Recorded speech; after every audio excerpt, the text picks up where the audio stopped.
Hello, and welcome to KiddWrites Quick Tips. So, let's talk about heroes. We talked a little bit about the hero's journey before, and story structure, and Joseph Campbell, and all of that, and great. Definitely look all that up.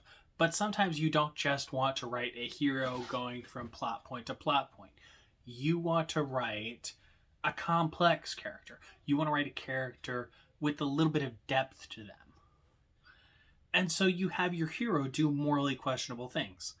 The risk you take when you have a hero doing morally questionable things is that your audience will lose sight of the fact that they're a hero, especially if you're following the hero's journey, because one of the very first things that happens in the hero's journey is that the hero rejects the call. And one of the last things that happens in the hero's journey right before the final battle is that the hero is getting stopped because they still have to learn a lesson.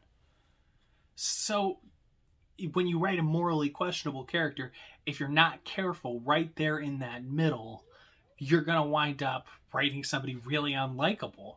And that's the last thing you want if you're trying to write a hero. Now, maybe you're trying to write a villain, maybe you're trying to make your character unlikable even though they are the protagonist. That's fine. We're talking specifically about morally questionable heroes here.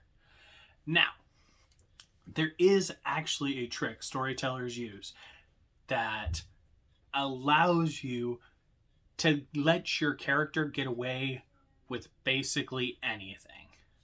The term, save the cat. What is save the cat? Well, we got to go back a little bit. Save the Cat comes from a famous screenwriting book by a man named Blake Snyder. I highly encourage you, go check it out. Go check out the different versions of it. He offers courses. Go do that. The man is brilliant. You're going to learn so much. But the very specific point that's being made by the term save the cat refers to it's quite literal, actually. You have your character save a cat. Now you might think, okay, but if I don't like cats, or what if I don't want to use cats? It doesn't have to be a cat. It can be a baby in a bassinet. It can be a puppy. It could be a little old lady. Whatever. You just have the character go out of their way. This is very important. The character has to go out of their way to save the cat.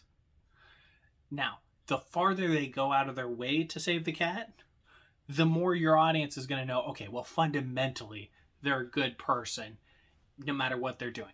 If you have a character who has to murder people, for example, maybe you're writing The Punisher or something, I don't know, we all have dream careers here. And you want to show, okay, well, Frank Castle's still a good person, even though he just murdered 5 people because it sounded like fun at the time. The next scene you have, a cat's about to get hit by a bus, and so he jumps in front of the bus to save the cat. Wow, now Frank Castle, he's a wonderful guy. Who cares about all those people he murdered? They were bad people. He just saved the cat. It really is that easy. And again, you can adjust. Again, you just have to adjust the intensity and the level of risk involved in saving the cat to figure out exactly how much you want the audience to connect to your character. For example, if you have a character, they actually did do this. I'm going to keep using the Punisher as an example. They actually did this in the Daredevil TV show. They had the Punisher save some dude's dog. However, they had him do it off screen. This is really important. They had him save the dog off screen. The only other time we see the dog is a scene where he's being tortured and he doesn't allow the dog to be tortured, which is a connected but still very similar thing.